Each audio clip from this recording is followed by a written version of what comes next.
And welcome everyone to yet another episode of ChatGDG. This time, the amazing Michael is joining us. Hello, Michael. Hey, good to be here. Yeah, thank you for joining. Appreciate that. Michael is a principal software engineer working at Skyscanner, and also is recently a public speaker. You gave a talk at Lead Dev, very good conference, Yep. and he's also one of the mentors of GDG Academy. So, lots to go through, lots to talk about. But first thing first, Michael, if you don't mind, the stage is yours. Can you introduce yourself to the people? Yeah. So thank you, Stefano, for inviting me. So as mentioned, I'm currently a principal software engineer at Skyscanner. I've been at Skyscanner for about 4.5 years now. So I joined in early 2020, went through the COVID dip, and now hopefully things are getting better again. And before that, I also worked at Sky TV for close to 7 years, and I also spent a year in a startup sort of in between that. So I've had quite a different experiences in some very big companies, smaller companies, and as you mentioned now in the principal software engineer role, where I work across a few of our different teams here at Skyscanner. Yeah, that's pretty interesting. So first thing first, Sky is something that is often in the names of Yes. of the Yeah. companies, right? So you really reach for the sky, which is great. Yes. So the very first question, right off the Mm, bat, is like exactly what was the difference that you found between big company, smaller company, more mm. established? I mean, Sky is really big, Yeah. even though Skyscanner is also big company, is very Yeah. well known, but I think Sky is on a different level in terms of Yeah. enterprise. And then the, let's say, startup. What was Yeah. a little bit the differences that you found? Yeah. So I think a lot of it is just in terms of sort of the structure in place, the sort of the systems that you have. So my Sky was actually my first job when I started software engineering. I started as a junior developer and moved up, and so a lot of my exposure was only coming at this huge company. We had a lot of engineers, and because of that, most processes that we had a team who would really look after it, who are quite dedicated. You would know, okay, if you need this thing, you can go over here and ask these people and they'll help you out. If this system goes down, you can contact over here. And as well, we had a lot of business analysts, technical analysts who did a lot of great work, also being, as you said, quite a large company working across different countries and different regulations and rules that we had to follow. We had a lot of people to work with who we could always go to ask questions, come back, let us know, lots of documentation that was there. I actually went from there to working at the startup for a year. And that was, I think, quite a shock of going, I think you always hear the stories of, Mm. sort of the startup life. And it was going through that sort of scale up phase. Oh, So I yeah. was one of the employees who was hiring as we were sort of trying to build out some new teams. And there were certain things in place, but then a lot of it was either, didn't exist, things like CI/CD Mm. pipelines, so sort of deployment methods, for example. So I'm actually, my background at that point was mobile engineering. And one of the things which is very critical part of the process is the process of getting the app from being a build that's on your machine, getting the code to the iOS App Store or the Google Play Store to release. And big companies, you have pipelines, you have teams where you just send it to them, and then day later, it's That's gone, it. it's It's like released. magic that you don't even know Exactly. what's happening. And then when I joined the startup, it was, oh well, we have a process, but it was one script that somebody wrote a few months ago that they left the company. It kind of works, and that was, as I said, coming as my first experience was quite a shock. Things like that, and actually, one of the challenges there as well is working on what you prioritize. Of course, you have limited resources, limited engineering capacity. At that point, when I moved in, I was also sort of a technical lead for the team, and so a lot of it was down to me of deciding what do we focus on. And then you have the challenges, as with any startup, you have sort of your product engineering versus building things to try and grow the company versus what's important internally. So things like trying to get that risk of, well, we have a script that's building the app and deploying to the plate, deploying to the stores. It's working. Yes, there's a risk that if it goes wrong, but equally, we want to invest time in trying to get new customers, building new features. So I think that was like the sort of priority calls was quite a challenge there. And then, as you mentioned, sort of moving from there into Skyscanner, they're sort of halfway between the two in terms of size. And I think one of the other things which has been really interesting at Skyscanner is we have a very strong engineering culture. And as part of that is, I would say, more so than any other company I've worked at, the tasks and responsibilities are often very engineering driven. So you have a lot of responsibility as an engineer, more so than just writing code, where you can get much more involved in the decision making process, writing documentation, getting involved. But we still have sort of challenges where when we're not a company the size of Sky, we still have certain things where it's trying to make sure things are owned in the right place, making sure that certain systems have clear owners, because we still, slightly more limited resources, and trying to work out exactly how we manage and prioritize all of that work. Well, it seems like the best of both worlds in a way. Is it really like that? I I think so. So I mean, so I'm still here, for now. Hopefully that won't come back in if anybody's watching this back in future. But for now, I'm sort of, really enjoying it. And it's actually been at Skyscanner that I was able to be promoted from the senior engineer role into the principal engineer role, which I've really enjoyed too. But definitely for me so far, it has been, yeah, this really nice balance of solving really interesting challenges. Or I think actually someone in Skyscanner described it to me of, it's the right balance of Skyscanner has a lot of customers, so working at a scale where you can really impact Yeah, a lot of people, a lot of users, but the company itself is small enough that you can take on that responsibility, you know. So yeah, interesting. it's a nice Yeah, balance. that's very interesting. So we will Mm, clearly, definitely talking about Skyscanner because mm. it's not only the most recent, your Yeah, experience, but there are a bunch of things that I would like to ask you yeah, of course. about that. But before that, Yeah, this startup, this small, this yeah, that year at the startup, that also is quite interesting, right? Because at the mm. end of the day, exactly, you need to prioritize. That's Yeah, the yeah, keyword, prioritize, either do yeah, this or do that or a little bit of both.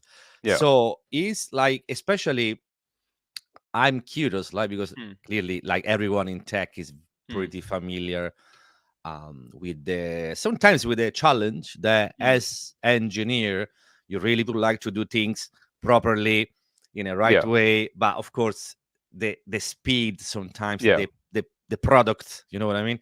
yeah. So how is there any strategy that you use in order to quote unquote sell some of the things that you really thought, okay, we should invest sometimes in Mm, this? Can be some tooling like mm, exactly the CI/CD pipeline, some tech debt, because mm. sometimes it's not necessarily easy to convey that Yeah, message to the senior stakeholders. They want yeah, to clearly build the yeah, new shiny feature, but yeah. how are you able to strike some balance Yeah. with So that? so a lot of what I'll talk about is I still think still very relevant now. So I'd say relevant at any company, but particularly so I sort of learned a lot of this at my time at the startup. And for me, sort of the advice that I always was take and try and follow is sort of the always asking the question why until you can get down to the root cause of what you're doing. Because I think with a lot of what you're saying in terms of how to convince just say non-technical stakeholders, for example, I think often as engineers, we can just do a really bad job of communicating what we're trying to do and Yeah, the impact. So if we take, for example, like the sort of CI/CD improvements, what we call like release management improvements, I think it's what I remember, and I think it's quite easy is just to say, oh, we need to improve our CI/CD processes. We need to rewrite the script. It's going to take us 2 weeks, but we need to do it because there's some technical debt there. And often I think that's, this word technical debt, are quite easy to do. And then I think sometimes it's easy to think that if you say this, product owners just go, oh, it's technical debt. Okay, you can solve it. And And what I found is, you really have to try and frame it in the way that makes sense. And so, for example, I remember when we were there, we had, sort of the OKRs, KPIs, so sort of objectives and key results or key performance indicators, particularly when it comes to growth. Okay, what do we need to do? So okay, we want to get this many new customers. We want to each customer, we want to increase revenue by this amount. These numbers that were quite public, obviously trying to grow quite ambitiously. And so then understanding that, so sort of in my role, it was like being able to understand that context of, okay, so my manager was actually like the head of product, VP of product at the company. Again, quite a small org structure, being a startup. But when I was able to understand, okay, these are the things that he's being measured against that the company really needs because we're pitching to investors, we're trying to get this funding, and then thinking how the engineering challenges are framed within that. So, for example, taking the release management is okay. Well, we have this ambitious goal to be gaining this many customers and we want to be shipping features to do that. Okay, we have these features on our roadmap. We think this is going to increase usage by this percentage. And then framing that, okay, well, if we want to do this, actually, if we put in this 2 weeks of work improving our build processes, this is going to directly allow us to accelerate the progress towards hitting this KPI because it will allow us to release the future features faster and get there. And so then framing it like that is then very, very useful to take this to my manager or product owner or anybody else and say, I know you're measured against these metrics, and actually this is a technical piece of work that will help you get there. And I had to learn. I wasn't very good at this at first. It's to sort of learn across the course of my career, but really how you do this to get the buy-in. Because I think, one thing I've always tried to do and learned as well is you really need to work closely with your product manager. I'm sure in your role as well as an engineering manager, you want to work, I'm sure you work with product managers or have worked with them. You really want this good relationship where you can trust each other. And part of that trust comes with this clear communication. So that's sort of how I would structure it. And then sort of the flip side of that, which I think is really interesting, particularly when you're at a small company, is if you're breaking down this, why do we want to do a piece of work, really trying to get back to these fundamentals of how you can link it to a company objective, is if it doesn't link directly to a company objective or something that, is real priority, then maybe it's not the best thing to do, in terms of the trade-offs. You might think, or, I remember times where I would think, okay, we have this big piece of technical debt, we just want to rewrite it. But then actually we realized, well, if we rewrote it, yes, the code would be nicer, but it wasn't actually related to any new features. It wasn't related to any real risks. We just knew, oh, the code's not great, we want to do it. But then realizing, well, this is, as a startup, the feedback cycles are so quick. You can't wait for 6 months to ship something new. You need to try and get this. And so realizing, oh yeah, if you actually keep on asking the why and you can't figure out how to fit it, then probably you need to work on something else and just have those sort of harder conversations with the engineers of saying, unfortunately, we're not doing this and this is why. Yeah, and also, by the way, it's not like never in this moment. Yeah. Maybe in 6 months, that is Yeah. the right time Yeah. to tackle that. Yeah, at the end of the day, it's about adding value. Yeah. Right. Exactly. That's it. So adding value when, to Yeah. whom, how. So that's the game. Some and analogy that I think I used a bunch of times when I try to explain the concept of technical debt to some non-technical stakeholder. Because of course it's like so you need in a way you need to take away some time that you could spend working on the new shiny feature. That time you don't have the time anymore because you need to spend there to tackle some tech there, right? So that's the concept there. So sometimes I would like to refer to a tech that like the sleep, if that makes sense. So if I don't sleep, Yes, Yeah. I can work more. I can work 7 hours more because I'm not sleeping. Great. Yeah.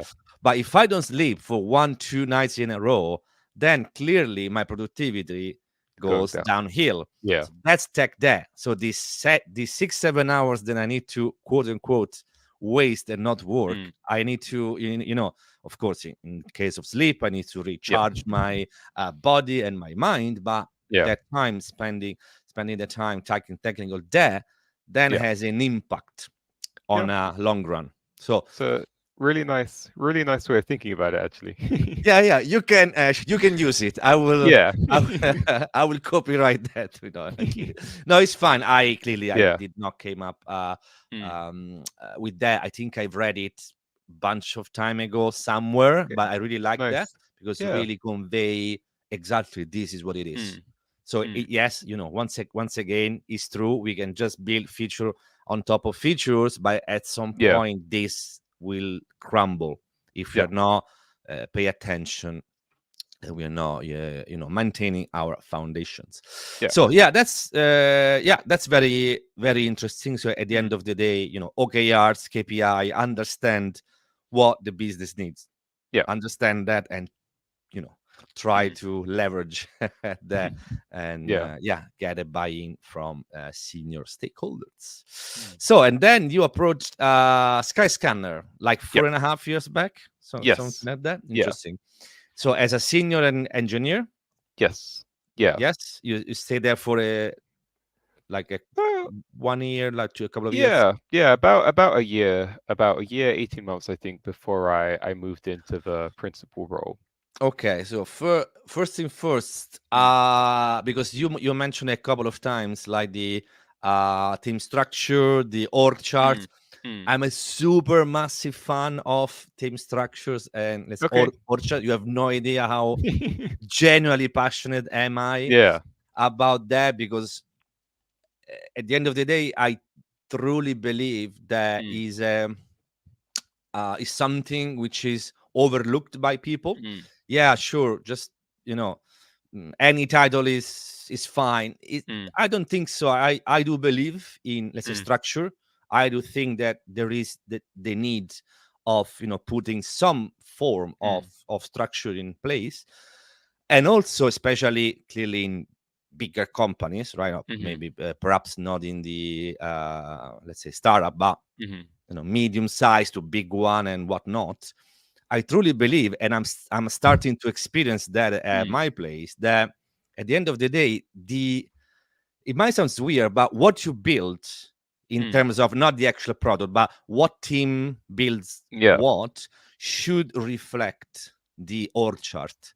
Because if that at some point change, right? If teams Yeah. change, this team does not exist anymore, these teams moved maybe onto another business unit, Yeah. that's a little bit of a problem because Yeah. that team maybe was in charge to either build or maintain that system. Yeah. And now that the team moves somewhere else, Yeah. who's going to maintain that? Is still their team responsibility, but not because they are somewhere else now. So Yeah. I truly believe that, a healthy org chart with the right titles, with the right roles and responsibilities, I think is needed. So that's my day-to-day battle, Yeah. just to, because it's not easy. It's Yeah. really Yeah.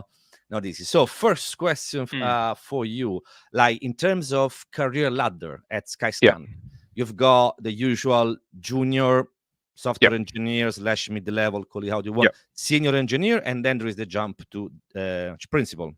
Yeah. Yeah. So Those that's are the 4 levels. yeah. So we have sort of junior engineer, and then so junior, mid-level, senior, and then as you said, the sort of jump to principal after that. Okay, interesting because as you know, other company, this is Yeah. exactly the career ladder that we have at the time. Same. Yeah. I was wondering whether I wanted to pitch the introduction to a level between senior and let's say principal. So that is something that I contemplating, because as you know, other companies they've got clearly the gigantic ones like Google. Yeah. They've got something like 8, 9 levels, which clearly they have like thousands and thousands of engineers. Yeah. So really, that's a different sport. Yeah. But yeah, so I'm curious. How do you find it? Do you find that that's a good number of, let's say, levels for what you need to do? Yeah, I think so. And I think it's something that yeah, I think it's very interesting. You mentioned bigger companies, and it's definitely across the industry, there's a lot of inconsistency, let's say. So, I sort of said at the beginning at Skyscanner, we have quite a strong engineering culture. And I feel like in the wider industry, there's this idea of sort of staff engineers as well as a term that's very commonly used. Even sort of conferences like Lead Dev have this concept of staff plus going Yep, alongside it. So that's staff it. plus engineers. And I would say at Skyscanner, what I see is sort of the senior engineers are more aligned with that staff level when you look at sort of the roles and responsibilities. And then you do have the move to principal level, which is quite a big change. And I think that's Mm, one of the things which we've been trying to do at Skyscanner. And I know other companies too. I still talk with sort of colleagues, friends of mine from other companies before, is trying to get across this idea that actually being a senior engineer is a really good thing. If you're being a really good senior engineer, which you can keep being that and there's not a problem, in the Senior sense. engineer is oftentimes a terminal level, which Yeah, means that exactly. you can stay as long as you want, and Yeah, there is no pressure from the yeah, business to get to the next level. So yeah, yeah, exactly. Because I think that's what we see. So, a lot of my job now is not writing code. of When I was a senior yeah, engineer, I wrote a lot more code in the past in my career, but that's a very clear sort of expectation. And that's something going into it,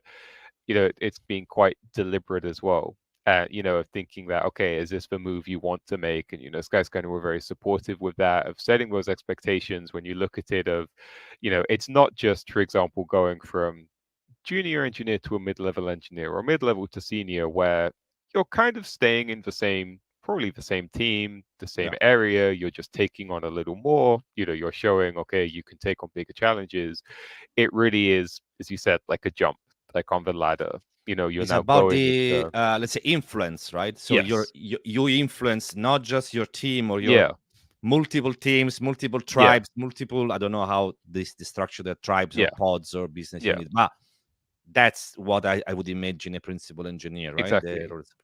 Yeah, yeah. So the way we have it, and we can maybe touch on this a little more if you wanted, but we sort of have, like, there's this idea in the industry, sort of different staff engineer or principal engineer Yep. archetypes as well. But what we have at Skyscanner is normally you can kind of take one of two options. So you can either work closer with one team, for example, or like one team or small group of teams who are very close together, and work in a deep problem space. So, say, for example, you have an engineering team that's trying to solve a really tough challenge, like a really big technical, re-architecture, rewrite, something, and you want to go as a principal engineer, and Mhm. you will get more involved in the code. So you're more involved in the low level decisions, helping it. Maybe it's a team that's struggling a little more.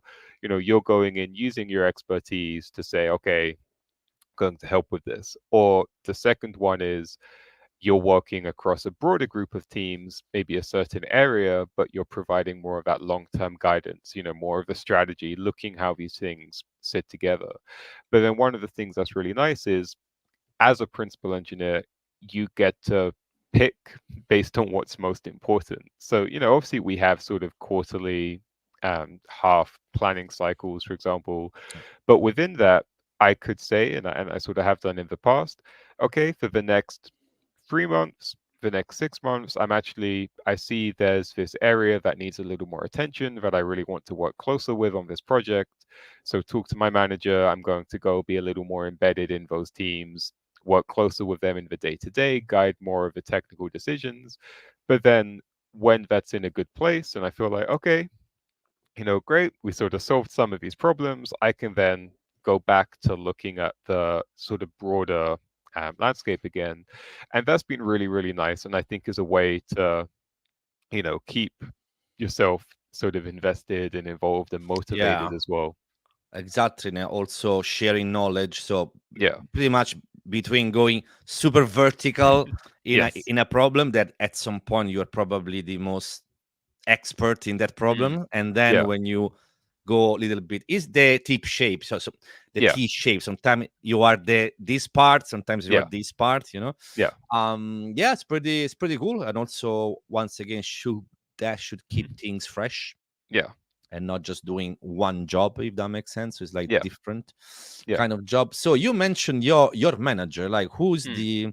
who, if I can ask, who are you reporting to as a principal engineer? Yeah. So right now I'm reporting to a director of engineering. Okay. So the way we do it, when you were talking about structure Hmm. earlier, and very, so for you, so we do work in sort of the squads and tribes model here at Skyscanner. And so within each tribe is normally led by a director of engineering. Depending on the area, there's sort of normally a senior director or VP above those who look after several tribes or a small number. And I normally the principal engineers will report into a director, or in some cases could be a senior engineering manager or an engineering manager if they're still in a squad or an area. But right now, yeah, I work with my director, so then I look at things at our tribe level and Yeah. all the squads within it. So interesting. So let me see if I understood well. The any given tribe is quote Yeah, unquote led by a director of engineering yeah, under the engineering point of view. I imagine that there yes, are some form of counterpart for, yeah, let's say, like a product product. Yeah, that's correct. that maybe is like a principal product, like a Yeah, group product yeah, manager or something like that. Huh? yeah, And then there are maybe one or more. I mean, I don't know. I'm just mm, assuming.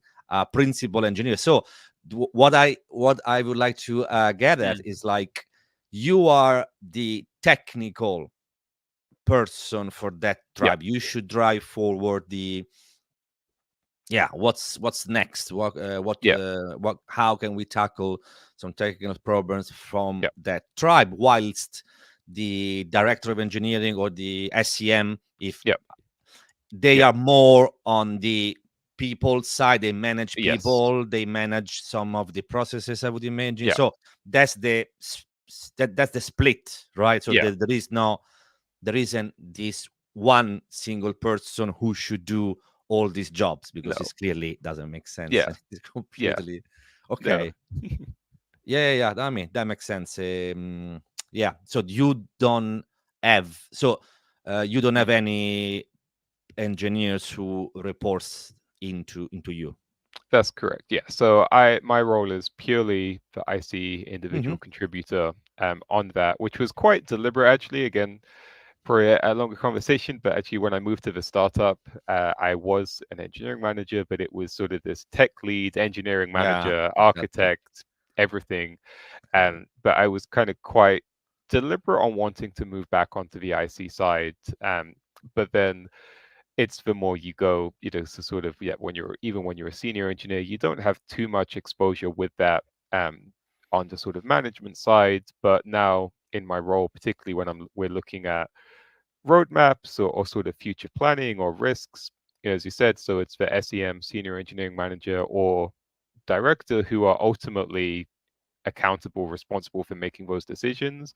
But I will be in a lot of those meetings, Yeah, of okay, course. looking at the strategy, finding that balance. So it's almost like I get to do some parts of being a manager without actually being a manager. That I'm in those calls, which is again is always a really interesting part of the job.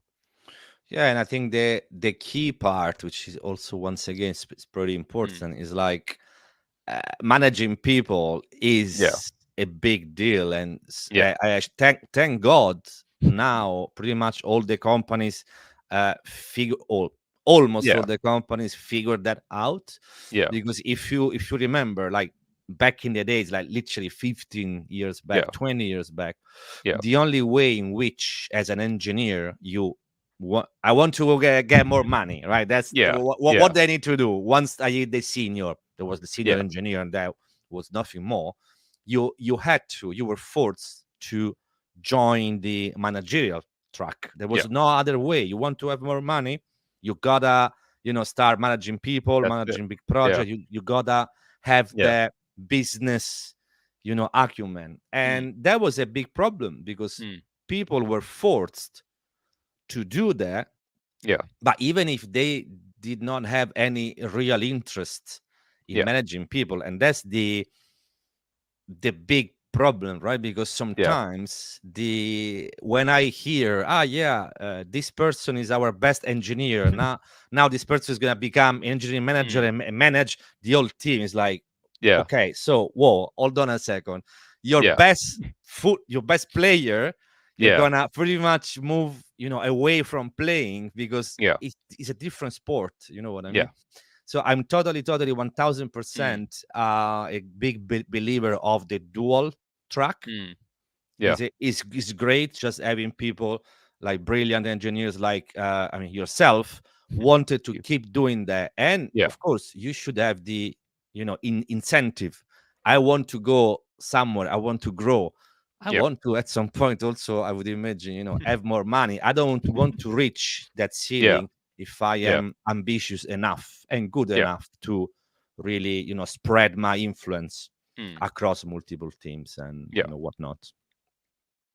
Yeah. Definitely. Yeah. It's been nice to have those options.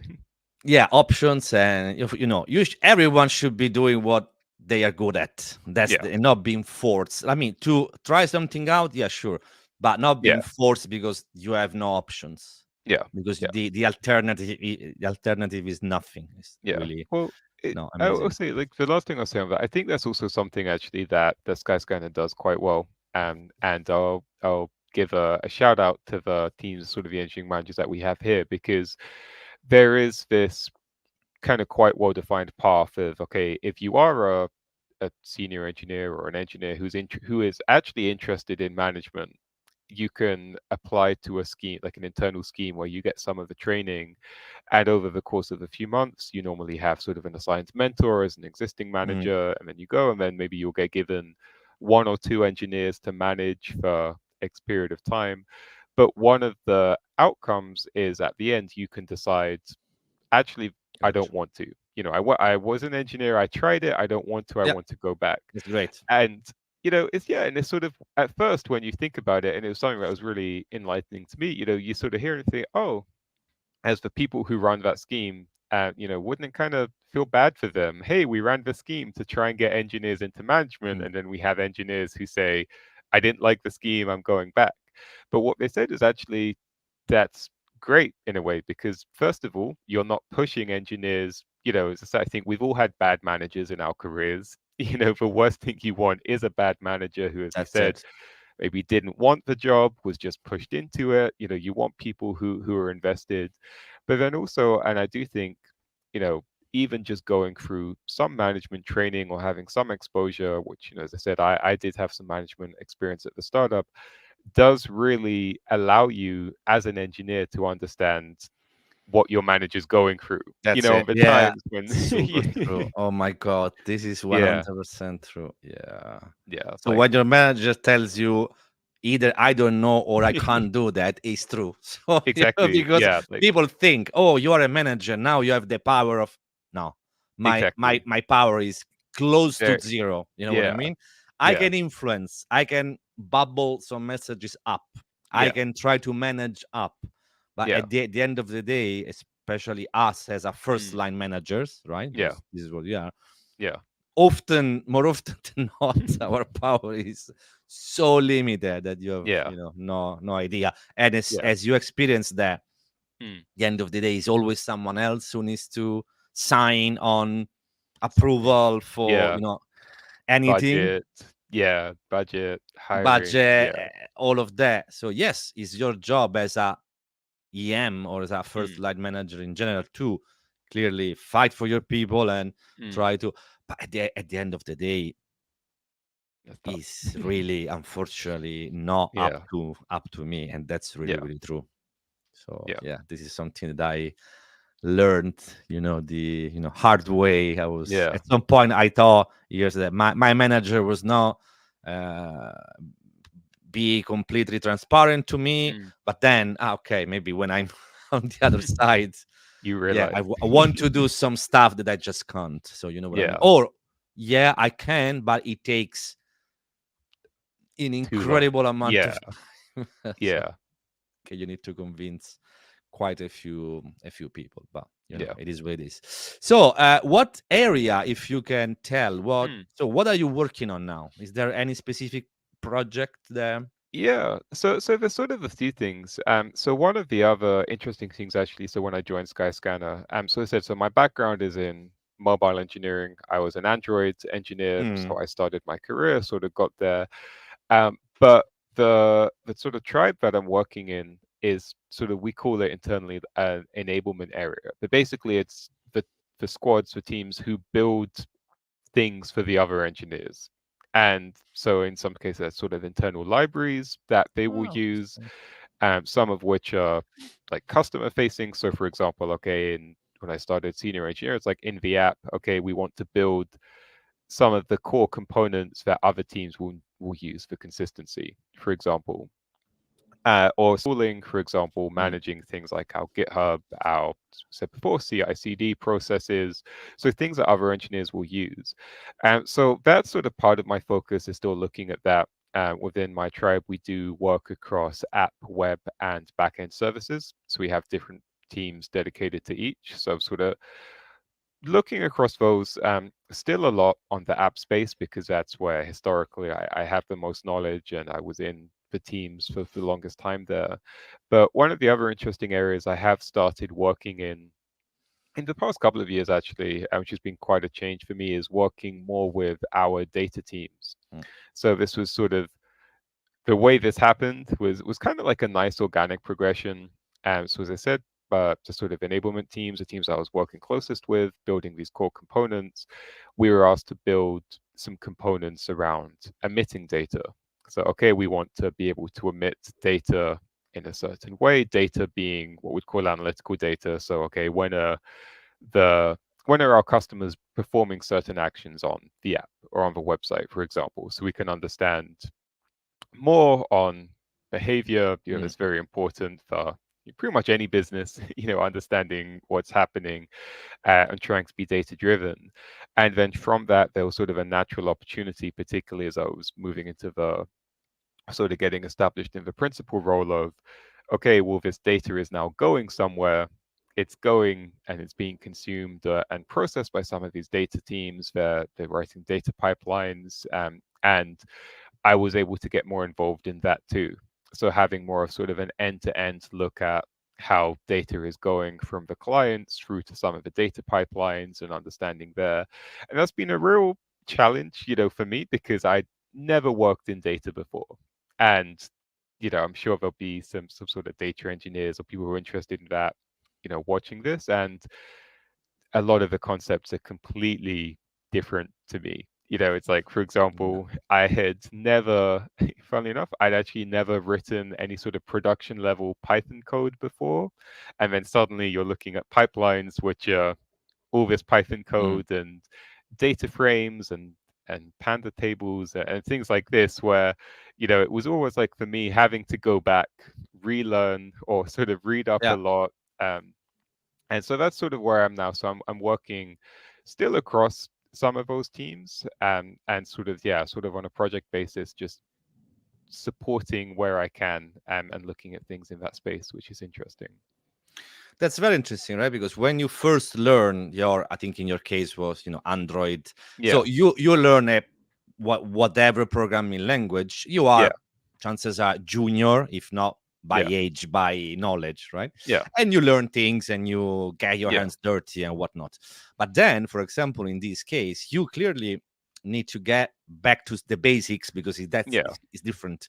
But yeah, you clearly keep your engineering mindset, right? So yeah, as a very senior yeah, person in this area, but as a junior in this area. So when yes, you learn this other one, you yeah, still keeping this kind of breadth yeah, of knowledge, which is very interesting, I would imagine, yeah, right?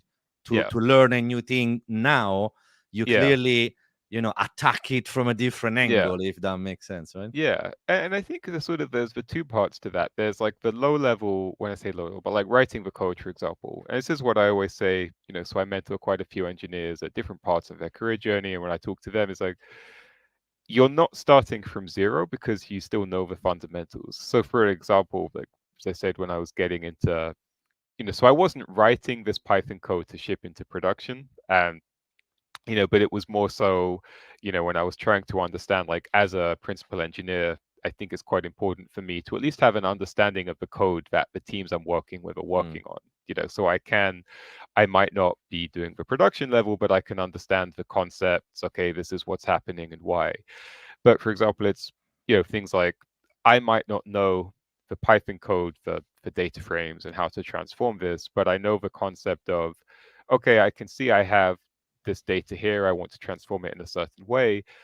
And so I'm going to need to run a for loop, for example, over this data, run a for loop, transform it, and concatenate the output. And I don't know how to do that, but I can go on Stack Overflow and I can say Yeah, that's how it. to run a for loop against the data Yeah. frame in Python. I think that's the level that sometimes, you miss. Is like, okay, if you're really, really a junior engineer who's never, it's like your day one of being an engineer, you don't even know you would need a for loop, or and I think that's when you can start to see, okay, Yeah. I've learned some things in my career, you know and That's build it. it up That's that amazing. way. That reminds me just ages Mm, ago. mm, One, I was a little bit good. I started with Flash. I mm, was a mm. Flash developer just ages ago, right? Yeah. And I was at some point decent at it, even Mm, before start professionally working. And I had another, I think it was a classmate of mine, if I'm not okay. mistaken, that he was. I'm really interested in that. He was really passionate, Mm, and he was having exactly this issue. Like, I would like to do something, mm. but I have no idea how. And Yeah. clearly, this person did not have any, concept of engineering. So it is Yeah. like speaking English. Hey, you should do Yeah. this. And Yeah. how can I translate that in? Yeah. And that was exactly like that. So by not having even the base, Yeah. concept, it's a little bit difficult. So you get to have you nail your concept Yeah. first, your basics first, and then of course everything Yeah. in a way either makes sense or at least Yeah. you know what you should be looking for. Yeah. Yeah. Exactly. That's it.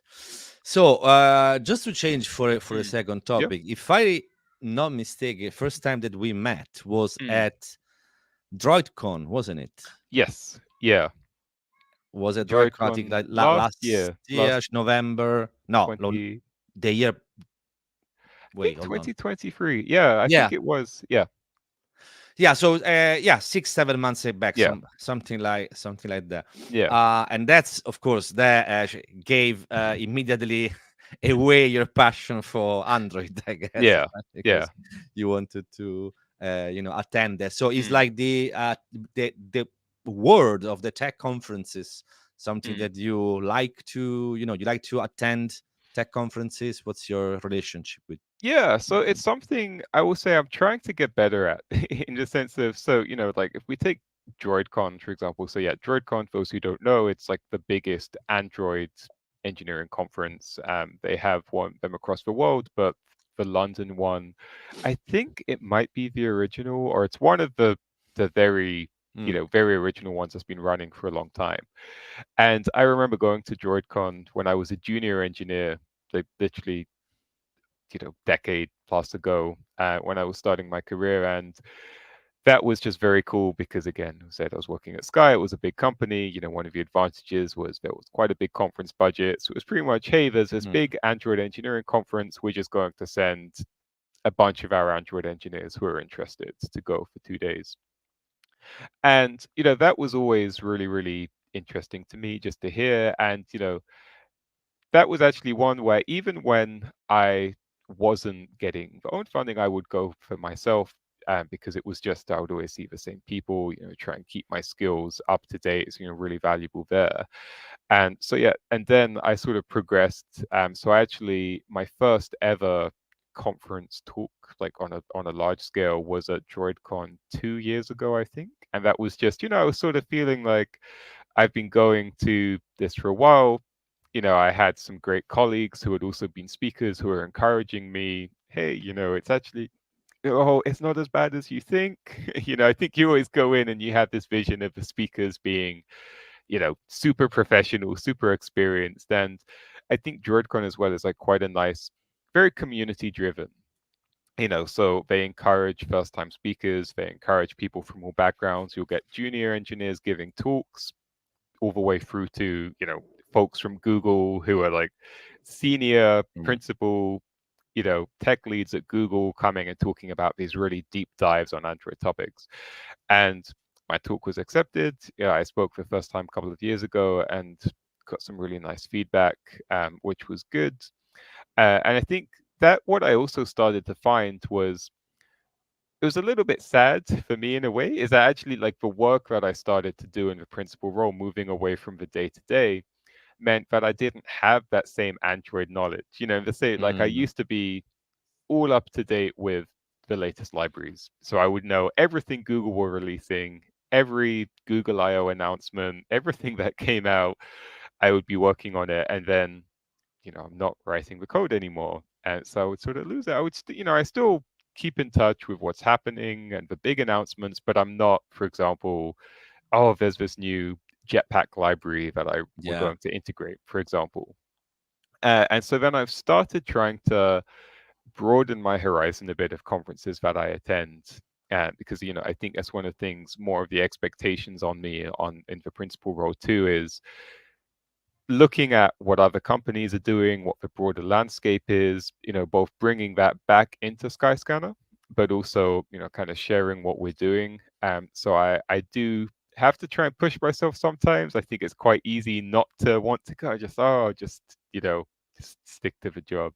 Um, However, DroidCon still holds a place in my heart because I've been going for so long. So that's why I was there last year and you might see me there again, because it's sort of even if not all of the talks are as relevant to me or I can't relate as much, it's been actually the same venue for, I think, 10 years now, Mm. same venue, same roughly the same organizers, and so it's almost like a habit for me. And I think it's always the same week in October too, like that last Thursday and Friday. But yeah, so yes, I think that is where we met. Yeah, definitely. And I do agree with you that, especially, I think at any level, but especially Mm, a more senior level, I think is important not only to understand what the others are doing, trying to be a advocate yeah, for your company, right? yeah, At the end of the day, this is how the industry is gonna grow yeah, as a whole, by sharing this knowledge, by yeah, sharing these ways of working, these different yeah, things that companies do, yeah, which is quite important. So, and then you gave, speaking about conferences, the yeah. one that I still, for some reason, never was able to go. But Mm, you, not only you went there, you also gave a talk. Is lead dev, yeah, which yeah. is a big one also. Lead dev. Yeah, so that was a very, very cool experience.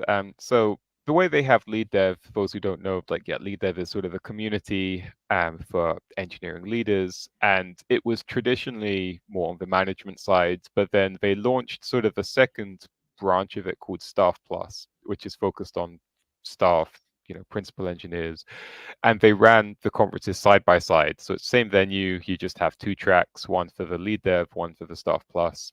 And so I was speaking at the Staff Plus branch, and that was a really, really good experience. I actually spoke at the first one last year. Mm, I submitted again for this year, gave another talk, and what I spoke about is actually quite interesting, or everything we were talking about earlier. My talk was on scaling your leadership outside of your comfort zone, or sort of tips on that. So it was actually tips that I picked up when I said before, I sort of ended up moving into different spaces, moving more into the data engineering space, or into, even when I was talking about moving into more of the enablement, like building for other engineers versus building for the travelers.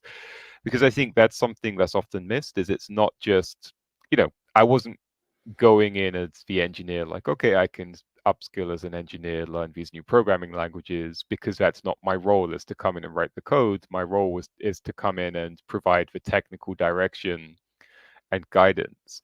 And, I think we both know the importance of trust and, mm, coming in, and it's like tips that I had gone through or sort of learned through my career or taken from others on how to build that trust moving in, scale the leadership so that I was able to effectively, or hopefully, able to effectively work in a new area. So the tips that I have for the getting up to speed, understanding the problem space. So I will say, sort of a plug is, I think the recording goes live a couple of months after the conference. So for anybody who's watching this in the future, you should be able to find it. But then that's really interesting as well with the community they have, because yeah, as you know, sort of you're an engineering manager and even I'm a principal engineer. I think the roles of both can really vary across companies, across the A lot. industry. Yeah, and so I think that's one of the things that I find is really valuable is like understanding the challenges that my peers are facing in different companies. Maybe the challenges they're doing are not the same as me. And in a lot of cases, through a lot of the other speakers, you actually think, oh, I'm not alone in this. There's a lot of folks going through similar challenges, trying to understand. And so, yeah, it's always a really well run event. I hope, Stefano, you will get to go one day. Yeah, right. Yeah. Well, I always foresaw that first I miss Yeah. every time the CFP. Mm, I completely miss. So mm. I now from now on You need I'm to look gonna out for bug it. you. Hey, Yes. did they release the CFP? Yeah, yeah, Yeah. yeah. Because I try to pitch maybe one talk. I don't know. Mm. Maybe we Yeah. shall see. But Yeah. besides that, yeah, I think it's a really cool place. So yeah, I Yeah. really should try to be there Yeah. next time. Definitely. So yeah, it was a good experience, right? I would imagine Yeah. for you to be there. It's like it's lots of people are there, Yeah. so it's that kind of the sense of community in tech. Yeah, exactly. It's really nice, and as I said, I kind of have to push myself a little to, keep in touch Mm. and make connections, but I think it's like you get a lot out of it too. Even with certain areas, for example, like I was able to talk to some other data engineering leads at other Ah. companies, and now I can go, okay, hey, Mm. I'm working in this area, but I'm still learning, and I think it's always easy to underestimate how friendly people can be. Like sometimes I think it's like Yeah. you're like, oh, I don't want to talk to this, or I'm just, and then you talk to them, and then like, oh yeah, of course you know, I'll share some of the blog posts that are really interesting to me. Oh yeah, of course I'll share what we're doing and what you can learn. So yeah, I always find it really valuable to sort of be in those forums, and hopefully there's some things that I'm able to share from my experiences too. Yeah, absolutely, absolutely. And last but not least, Mm, that's why we switch the, let's say, yeah. logo, the academy, because you are Yeah. also you have been and you currently are one of the Yeah. mentors of my little initiative, Yeah. GDG Academy. How's that experience has been so far for you?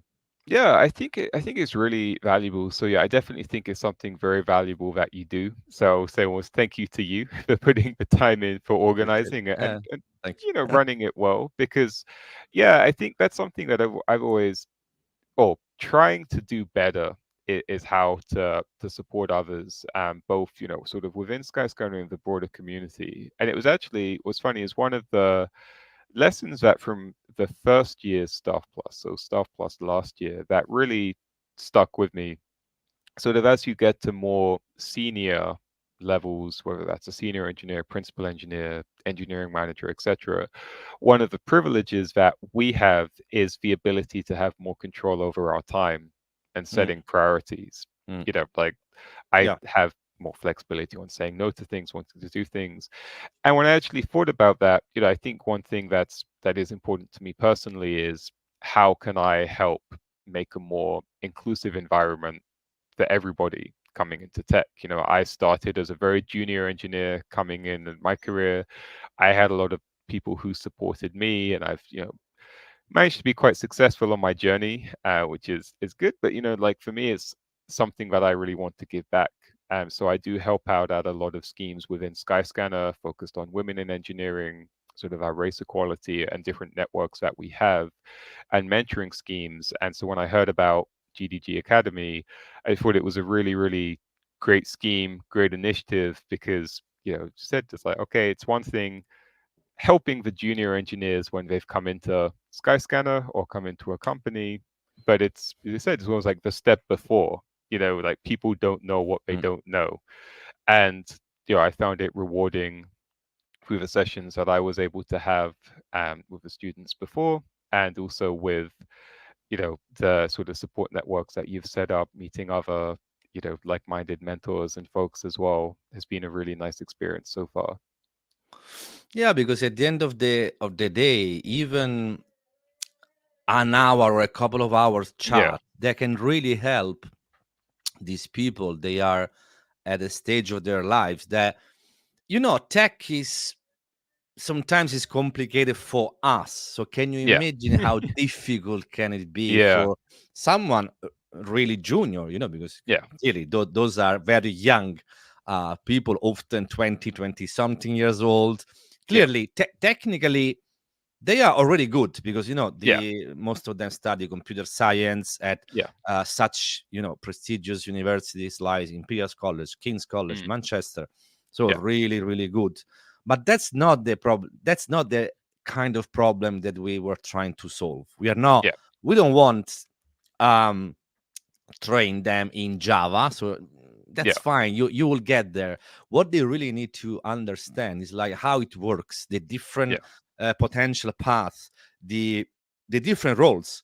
yeah, Many of the questions that I get asked when I do my mentorship sessions is like, mm, what's a product manager, what's a yeah, business analyst, what these yeah, other roles do, what's a senior engineer, principal engineer, what does it yeah, mean, agile, that is yeah, another big one. Clearly, yeah, uh, that moment in time, probably they don't know much yeah, about that besides being a buzzword because everyone yeah, says agile.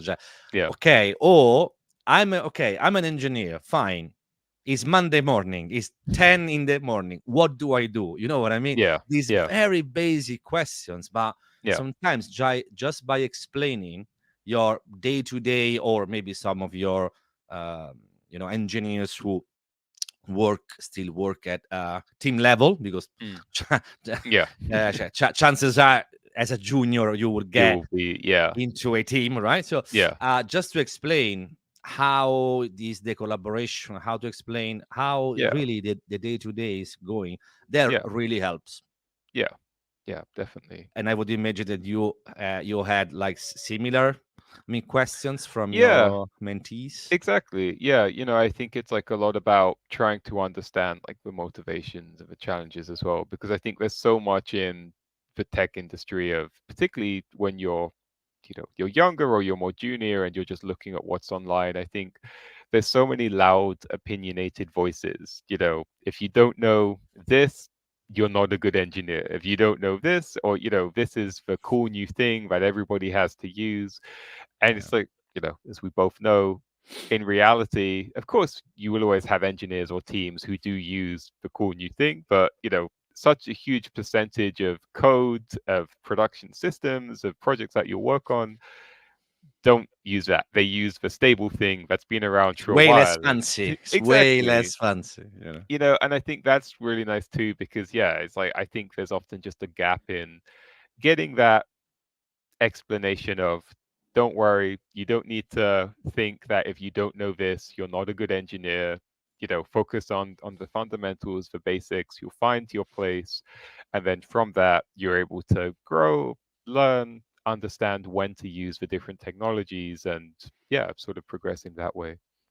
Yeah, that's it. So we are almost out of Yeah. time. The last thing that I will quickly wanted to cover, that Yeah. we'll be seeing each other on the 10th Yes. of July for Yes. an amazing meetup at your place, Skyscanner, which Yeah. kindly is hosting that, of course, Yeah. organized by GDG Cloud London. Yep. Yeah, so come, people. It's gonna be fun. Two amazing talks Yeah. given Very by two excited. GDEs, Natalie and Jai. Yeah. So it's just gonna be food and drinks, the let's say raffle. So it's gonna be a good fun. So thank Yep. you for to you for being the point of Mm. contact, and for your company for hosting the event. No, of course. Yeah, the agenda looks great, so I'm really hoping to see lots of different people there, and I'm sure it will be a great time. Yeah, absolutely. And then, of course, I'm sure that you will also be ready for the next cohort of the academy, which, of Yes. course, now is a little bit more quiet because there is Mm. summer. It's Yeah. fine. No one wants to do anything during summertime. But I think if the first week or Mm. weeks of October, we are back Yeah. Looking with forward the new to it. cohort. So Yeah. yeah, I'm sure that you will be part of the lineup of Yep. mentors for the new cohort, and hopefully you can lure in a couple of more people from your company. Yeah. I'll That'd see what I that'd can be do. great. I'll try my best. That's it. All right, Cool. Michael, I appreciate your time. Thank you, thank you. It was a very interesting chat. Yeah. No, thank you. It's been a pleasure. All right, yeah, thanks again. Bye everyone, and see you soon at the next one. See you soon.